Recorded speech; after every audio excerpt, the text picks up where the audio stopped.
Hello. So today we're going to be talking about something that I know I've been struggling with ever since I was born, which was not long ago, to be honest. And it's nothing else than overstudying. Today we're going to be talking about overstudying. Where do I think my overstudying comes from? Um, what I plan on doing about it, because I did thought about a couple things that I really want to do about it, and then right now I think I found a way to actually deal with it.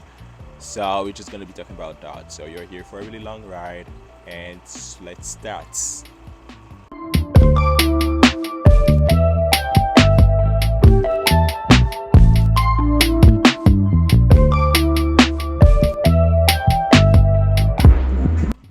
All right, so overstudying, according to the comprehensive studies programs from the University of Michigan.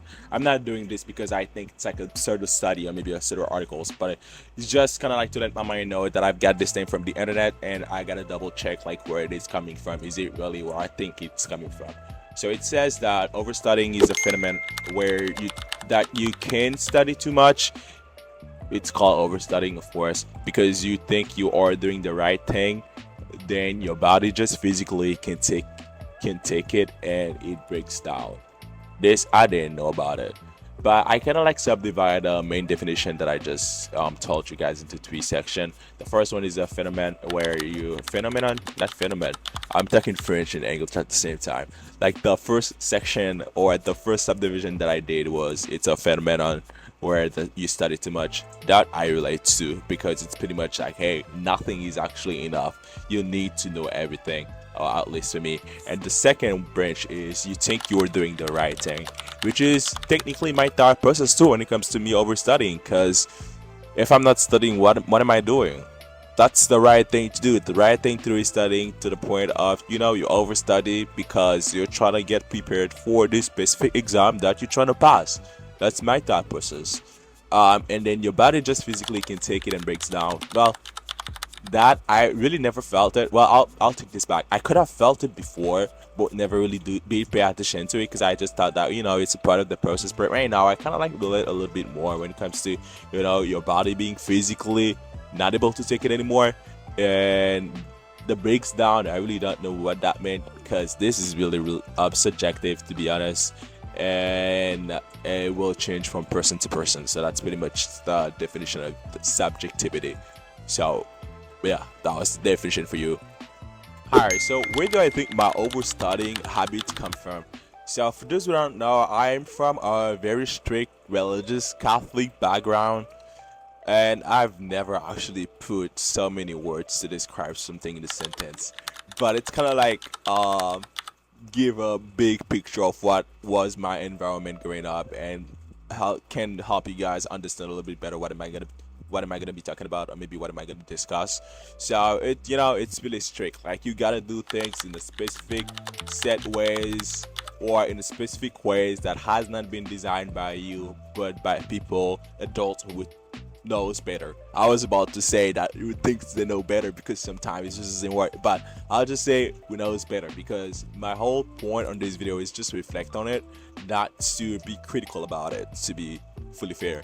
So yeah, so it's really strict, so you gotta do things in specific set ways that has been designed for you, so you gotta do it exactly this way. And if you don't do it the way that has been designed for you, so you are the problem. And you don't want to be a problem because if you're a problem, you're gonna get bad grades. Your parents are gonna be ashamed of you because it's a Catholic school, and me coming from being in Haiti or from Haiti, Catholic school very expensive. So it's technically like, if not all my parents' income, it's a good amount of my parents' income. Like probably that's a rough estimate of what they had to pay the school. So because it was a private school, of course, not publicly funded, because publicly funded school in Haiti are just not it. So it's not like the idea of publicly funded education, so maybe school that you guys might have in the US if you're watching my video in the US right now. So it's like really expensive and 60 maybe to 70% of the income. So this is something that I should, or I told myself like, hey, you know what, you can't mess up because that you're literally these people wallets, talking about my parents, and therefore you gotta adhere to whatever it is they're telling you or whatever rules that the environment that you might be in might tell you you need to abide by. which is, well, I'll say which was my thought process. And the other things that makes it a little bit complicated, or well, let's be honest, like more complicated, like me managing my overstudying habits, was the fact that I was being tested almost every day, or I'll say on like an every other day basis. Like I used to have tests like almost every day, because I do remember like one week I would just go to school and then it will be like tests in the morning. And the way that the days were designed was, I think it was like at least six period or maybe like six classes within the day, and I'll usually be out by like two or maybe three something. Don't quote me on this. And it's like, you see, if you're really gonna get tested, because at the end of the, well, at the end of every week there is like a cumulative grade that they will give you, or maybe every 2 weeks if I'm not mistaken. Like this is a little bit blur for me because it's been a really long time. Like you will actually do get tested, get all those grades from different teachers, like I know religion. You also had grades on Spanish, because Spanish was one of the languages they were teaching us. French, mathematics, and a bunch of other things. Like they will add everything together, and then that will be a grade. And this grade will be something that you'll bring home and allow your family to just brag about with other friends. Cause that was pretty much it. That was the environment, or that's actually the way that I did understand it.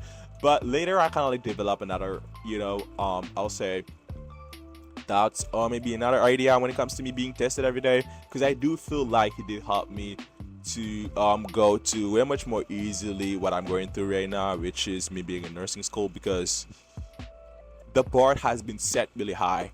And I'm not saying that the bar is low right now in nursing school, but it's just not as heavy as it might be for somebody else who's not used to being tested every day, or being in this environment where you got to prove yourself every day. I'll say intellectually, not on any other type of way, but intellectually a lot. Like you gotta know, or you gotta show that you know your stuff, if I can actually make sense. And it actually make you strive for perfection. Like nothing is actually enough for you, so you gotta be perfect. You gotta know everything, because the only way that you can be able to satisfy your parents, Haitian parents, is by being the best and not missing stuff. Because if you do tend to miss stuff on the test, for example, you will end up with maybe a good grade but not high enough, and they're gonna tell you like, why did you not do your due diligence to actually get everything? So why is there somebody in the class that got everything right and not you? My mom used to tell me that almost all the time. My dad did not really care about that as much. Well, he did care about that when it comes like to the big total grade that they will give us every 2 weeks. But when it comes to me taking the test and then coming back with my test sheets and everything with my grades in it, my mom would have been like, okay, cool. So what was the highest? Why you did not score? Why you didn't have everything? So why wasn't you like the one that got everything right? And it's a little bit toxic as I'm thinking about it. I know that I've said that I'm not gonna be really judgmental, or maybe reflective of, well, I'll be reflective, but not actually being, well, heavily discuss the topic or the toxicity of it, because I think that might be the subject for another video. But it was a little bit toxic, or I'll say heavily toxic, because they literally used to rank us, literally like you're first at the class, you're second at the class, and it's not about like your first, your second, and your third, and then whatever for the remaining one. They usually had like a, what's like a high, low, and not low, just the highest. Not even the highest. It was like the main grade, and then you have rank from the first one to the last one. Literally, like if there is 11% in the class, and then they give you like this total grade, so your parents will know where you are from the class, and this will be the subject of the conversation for a really long time. Also, until we get tested again. And yeah, it was just this messed up. It was bad as I'm thinking about it. That's crazy. Alright, so where do I think my overstudying habits come from? My past background, or am I saying my heartbreaking backgrounds, or my Catholic, straight, and environment background. But the other things that also need I'm sorry, that you guys also need to think about is the mental needs that I have of knowing everything. That I literally thought, well, there was no way around it. So you either know everything, you test high, or I'll say that's it. But right now in college, it's a little bit different because you gotta focus on, really understanding what it is they're trying to teach you, and then it's less of I'll say by the book answers, but trigger critical thinking. But back in high school, my critical thinking was not, well, I'm not gonna say not trigger at all. It was trigger, but it was not something that was encouraged because they did really encourage the fact that you gotta follow rules. So you gotta follow what it is they put on the textbook because, hey, I'm not gonna say that it was a lazy way of teaching because if you technically just gonna want me to regurgitate whatever it is you somebody else put in the book that for some reason you trust, so what's the point? Because I thought like college or even, well, it was not college, school was, triggering your critical thinking and actually pushing you to do more. But critical thinking was something that I really did not thought much of until I actually moved to college. I'll say like got into college and then started taking some college classes. So it was a really big culture shock and habits shock as well, because I'm by the book. If it's in the book, I'm gonna know it exactly the way the book said, and that's pretty much like the way that I've been able like to score really high. But I had to change that a little. And there's also a continuous need for flashcards, so I'm never satisfied when it comes to making flashcards. My flashcards will go on and on and on and on and on and on again. I'm talking about like, even, well, not right now because I do have something else, like another technique that I'm trying to use or implement within like me studying. Like before that, like my flashcards used to be like 300 flashcards for 400 flashcards for one chapter, which does not really make any sense for somebody else because like there is really no need for that. But for me, there is, because one, that's the way that I've been taught. Two, I want to score high. I want to be able to tell myself like, hey, when you close this book and you're gonna go get tested, not I'll say go get tested. I'll take the test. It's not the same thing. Like you gotta know everything, right? And like one way to know everything is by studying everything in the book and having a lot of flashcards. A lot of flashcards. You know everything. You know everything. You score high. That's pretty much my thought process. But I had to change that. Or I'm actually in the process of changing that, which is pretty good. And when it comes to the results, though, the results were not as, I'll say, expected, because I always expect like to not miss anything, but I always ended up missing stuff. And I think one of the reasons why it's because I spend most of my time to actually studying or reviewing things that are not really primary to the chapter, or I'll say things that are not really important to the chapters, like additional information that the author might use to make you understand the chapter, but at the chapter now topics itself them or themselves. So it just, and me ended up knowing a bunch of details about Y and Z when I should have really focused or spend my time to studying A, B, and C.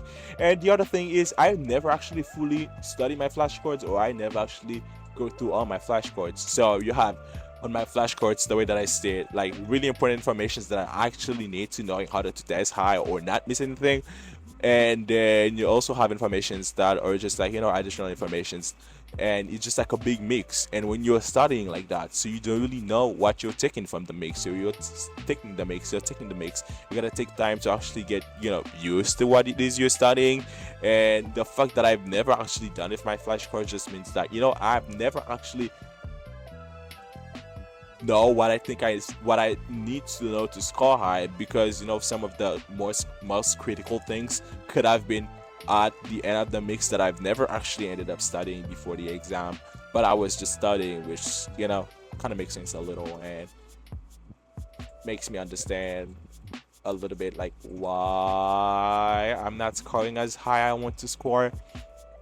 But that was pretty much it for this section. Alright, so what am I doing different right now? What do I plan on doing different? I'll say what am I doing different because I already started implementing this, whatever it is I'm gonna be talking about. Like the first thing that I'm gonna be doing different is spending less time on question making and spend more time on testing questions. So instead of actually having, like, for example, 7 days to get ready for this exam and spend like 6 days or 5 days actually doing flashcards, and then only one day or maybe half a day because it did happen sometimes studying. So I'm gonna spend more time actually, going over my flashcards or going over what it is I have as a flashcards or maybe as a resource, then actually making new resources. Because one thing about me as well is I used to go and look for outside sources as well to just implement within my flashcards, and it just make the whole mix of confusion way bigger, and the likelihood of me actually getting everything or knowing everything is just like less and less and less, because I'm putting more external materials, which pretty much like goes over the same thing as the what the book has, but might be another way, might be another language that I'll have to spend more time on to actually fully understand. So now I've realized, like, let's spend less time actually putting those resources together, or I'll say making multiple flashcards, using those resources, and actually spend more time with the resources that I do have, and use them for the test. And the other things that I plan on doing is differently.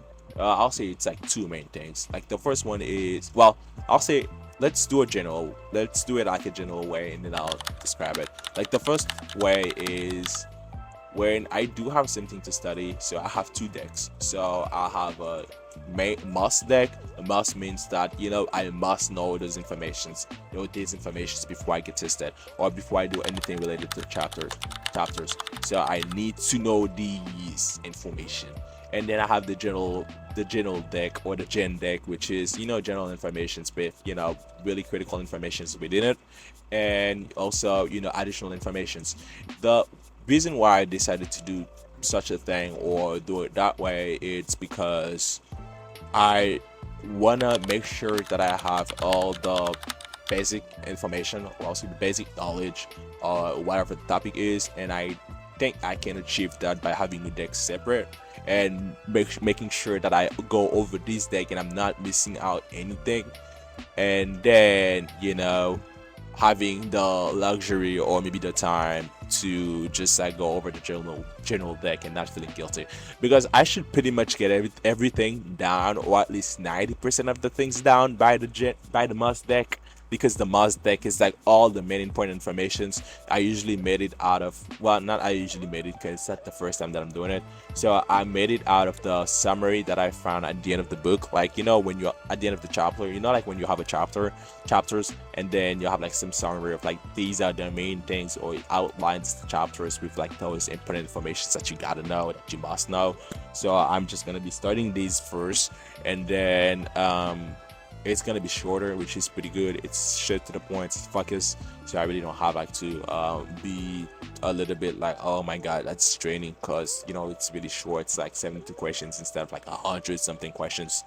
And yeah, so I think it's gonna be really helpful, and then I'll just chill and study, but not as actively for the remaining deck that I do have, like general stuff with more questions. So that's the way that I really want to do it, and see what's gonna happen from this time. Yeah, like I was saying, it's gonna be my first time actually trying this method, so it's pretty new to me, and I think I should do a video follow up, and this video follow up will probably be next week when I'm done with this upcoming exam, because I do have an upcoming exam next week.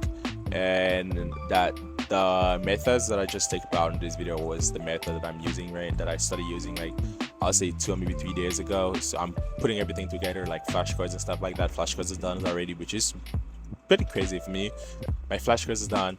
Now I'm gonna start my new work week, which is a little bit crazy too, because I do work in healthcare, and I only have 12-hour shift, and my work week is pretty much from Thursday till Sunday, or maybe no, from Thursday till Saturday, or it should be from Thursday to Friday, because I think I'm gonna be working Thursday, Friday, Saturday for sure, and I'm gonna start picking up some more overtime shift, because there's like some stuff that I really want to pay it off now. I know it's kind of out of topic when it comes to this video, and I'm also gonna be making another video as I'm thinking about this as well, on me going to work and picking overtime while being in school, because I did it, but I never actually took the time to think about how I'm gonna be doing it. So I think it should be a really nice try. So I'm gonna try this and see if it's gonna work, because I think that it might work. but I need to be really dedicated with my plans, or maybe whatever it is I program myself to do, if there is even such a thing. So like I was saying, it's gonna be a pretty new thing. So I can't wait to come back next week and tell you guys about it, and tell you like how it just turns out. And thanks for watching. Thank you. Bye.